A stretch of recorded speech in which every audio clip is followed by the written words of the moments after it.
Well, good afternoon, viewers, and welcome back to Noel's Garden Tractors and Firewood. Well, after my wood chopping challenge, I'm still here anyway. Yeah, wasn't in the perfect location to kind of do that. I couldn't get a good swing, and I was down lower, I suppose, than normal. And anyway, I did it, and the remote mic was all screwed up again, so I don't know what's going on there. The last time I used it in the, oh look at that, the cab tractor there,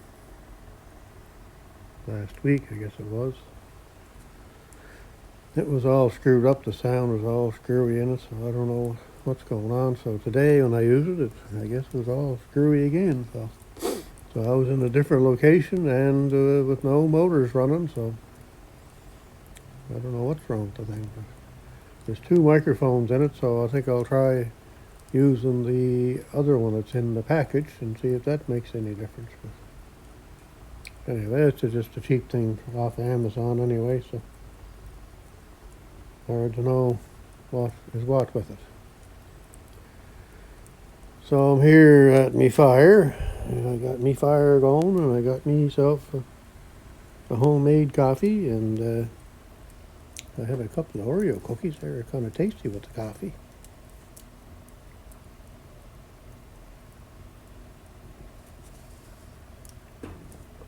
And the wood stove keeps the coffee hot.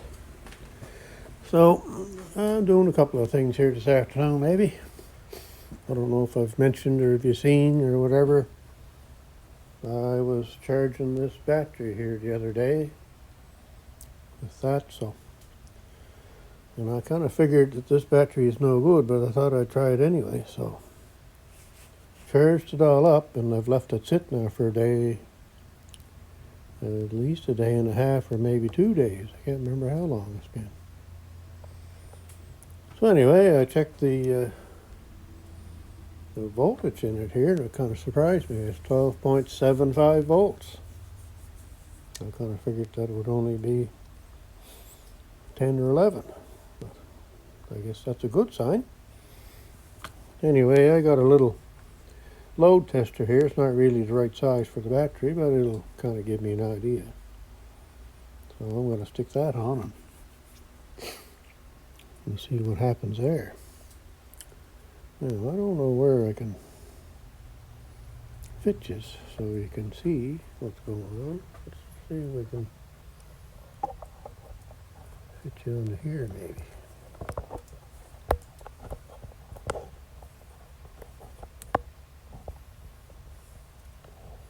Oh, it's going to fall off. All right. Well, maybe it'll sit right here on top of the battery.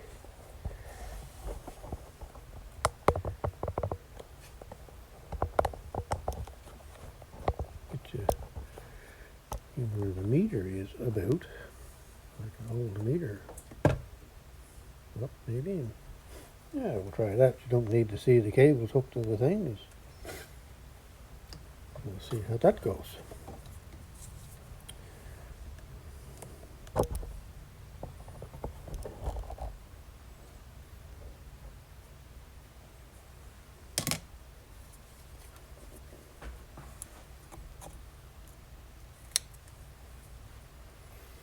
There, so she's showing.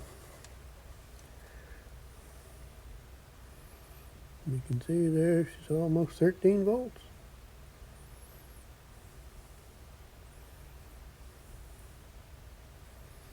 The cold cranking amps is 570 cold cranking amps. So there's a way to figure out what you're supposed to have for a load tester. But anyway, I think this one is only forget now how they measure that.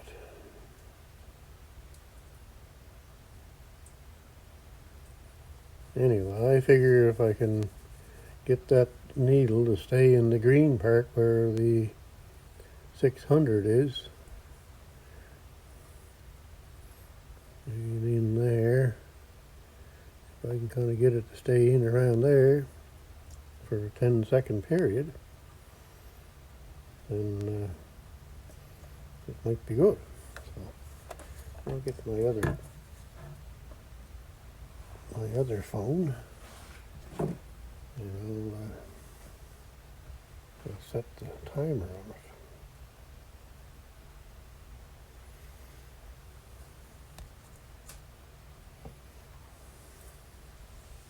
There.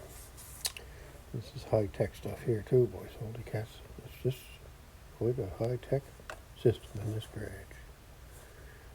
Alright, I'm going to start that, and then I'll go for 10 seconds on the meter here. Once I get to 5 seconds, I'll turn her on. There we go.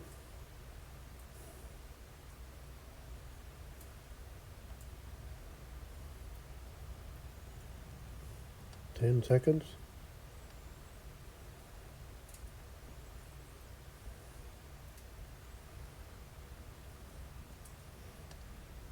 20 seconds. Well, that's pretty good, I think. Didn't stay up quite for her as I thought, but not bad. Not bad.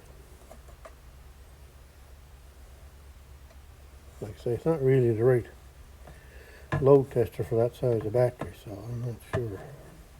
But it certainly didn't drop like some of the batteries do. I'm going to call that good.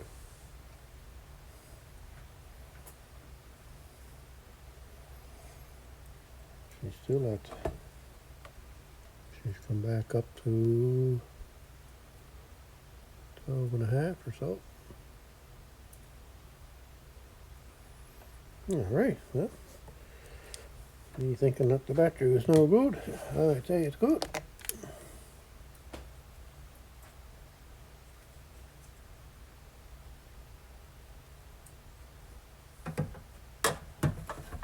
There now.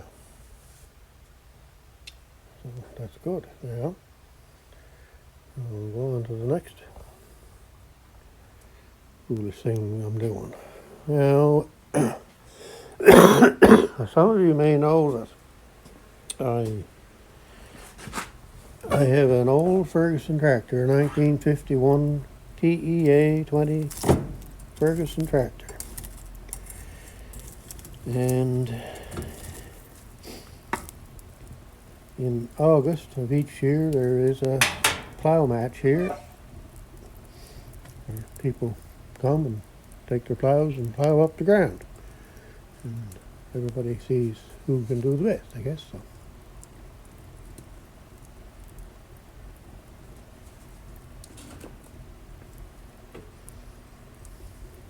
And they have 2 judges that come and watch this plowing and determine who wins and all that kind of stuff, and gives you your points sheet and stuff.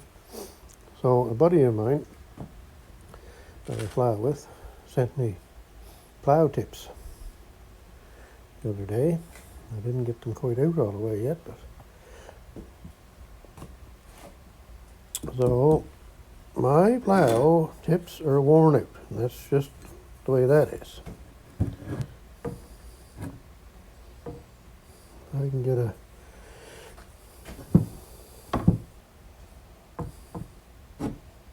there maybe.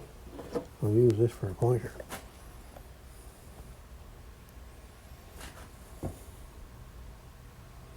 So the plow comes down here like this and should continue a bit further.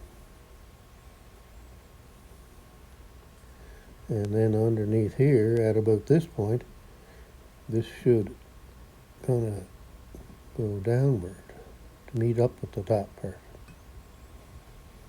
And then in underneath here, there's supposed to be kind of like a divot in there. So that part underneath there is called the suck. And it's supposed to help kind of creates a vacuum underneath the plow point It helps keep the plow down. Now this area here,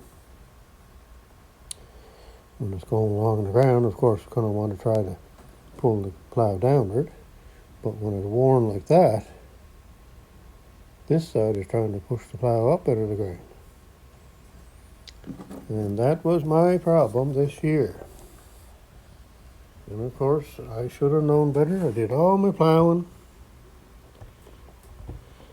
And I knew better. And now that I think of it,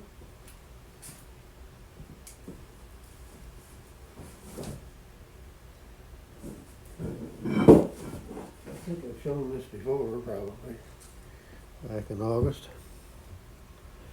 Anyway, there's what a new plow should look like. It's a new plow point. Let's see if we can get another angle of that.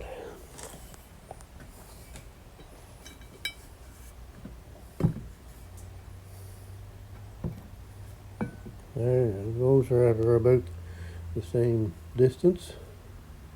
So look at the distance and see what's wore off.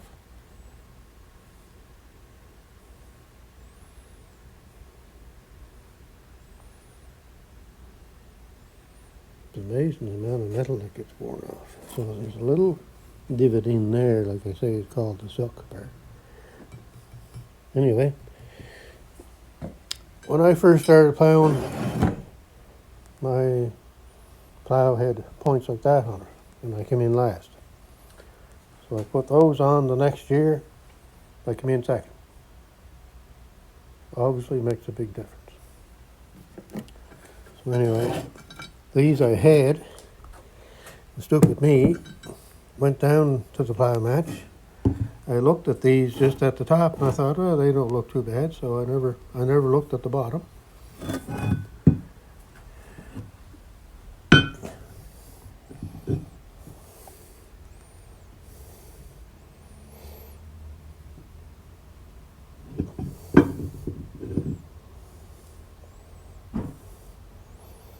That's the difference there. But when I looked at them, I thought, yeah, they're all right. Well, I was obviously wrong. And the thing that makes me mad is I had 2 of these points with me. I could have changed them. I only took the points with me in case I broke one.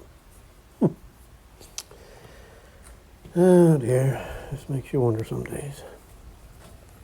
So anyway, this new point is one of those, it's a Cleveland plow point. I think that's how you say that. I'm not sure. Anyway, I'm going to get it out of here and see. I had it all packaged up good. That was all in that box. New rags for me.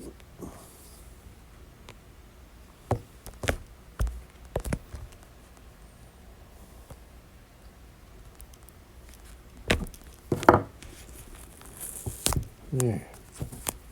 Just going to get it out now. Alright, I'll just set you back up here for a minute. It's a little hard to...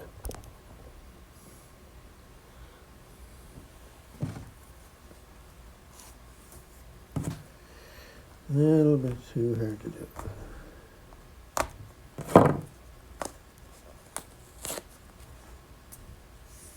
Yeah.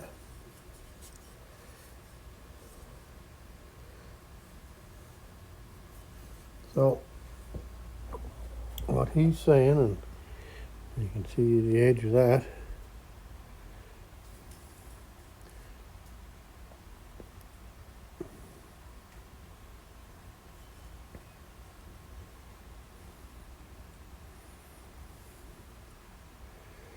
so what he's saying is that you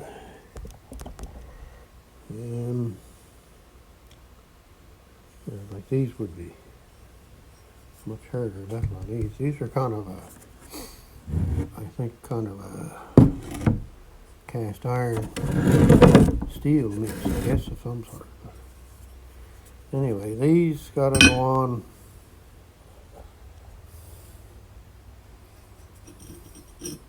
something like that.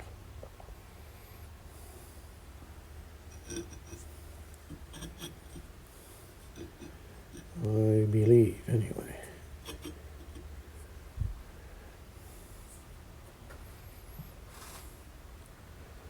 So I'll have to get a hold of my buddy in Nova Scotia there,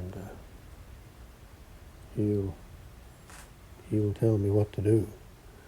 But I can kind of see two marks here.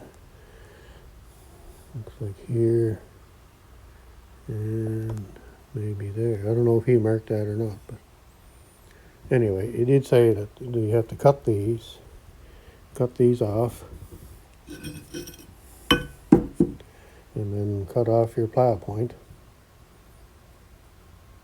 Weld this to that. And there's a certain kind of rod that you have to get to do that. So I gotta go get some rods. So once you get it ready to weld, then you weld these two together.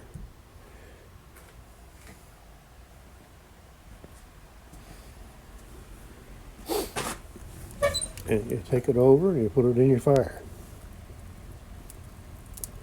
And you leave it there till the next day. That will keep them from cracking, as far as I know. That's what the idea of that is. So they slowly cool down.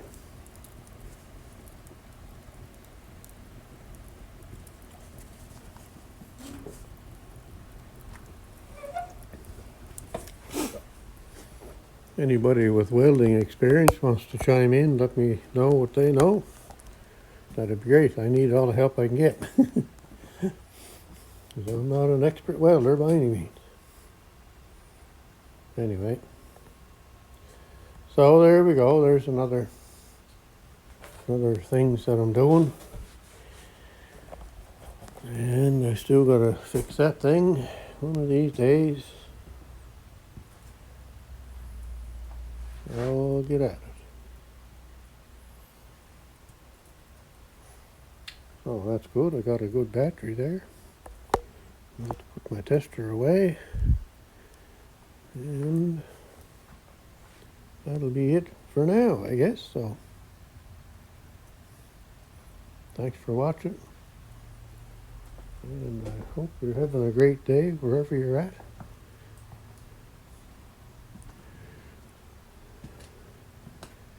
It's nice looking out here today.